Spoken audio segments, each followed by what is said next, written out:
A dyma ni edrych ar Pencampwriaeth Rhanfrid Cymreig ar dosbarth i'r meirch ebolion neu'r adferch, y gwrywaidd. Ac i ni wedi dod o hyd i'r enillydd yn fan hyn.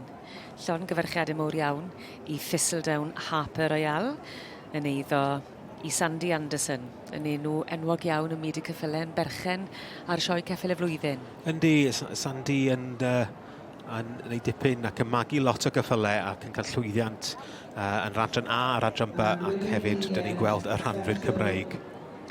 O'r march, Rendyn Royal Charm ar gaseg Ceffylau Rhanfrid. Ac yn tywys, mae Gareth Lapping a Gareth yn wyneb cyfarwydd iawn hefyd yn dwy fel un sy'n tywys. Yndi, Gareth y Ceri i'w wraig o yn brysur iawn yn cynhyrchu ceffylau ar gyfer y cwsmeriaid ac maen nhw'n cael dipyn o lwyddiant. Ydy'r ddau hefyd yn dangos? Yndi, mae Ceri wedi bod yn brysur yr wythnos yma yn dangos i hun. Dyna ni.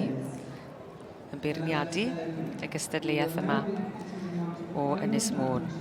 Wedi bod yn neud y gwaith yn hwylus iawn. Wyt ti'n gallu gweld ar yr wyneb bod Eirian Williams o Ynys Môn yn neud y mwyaf o'r ac yn sawri pob eiliad o'r cyfle fod yn y prif gylch yn cystadlu. Ac hollol heiddiannol o'r ddyletswydd hefyd.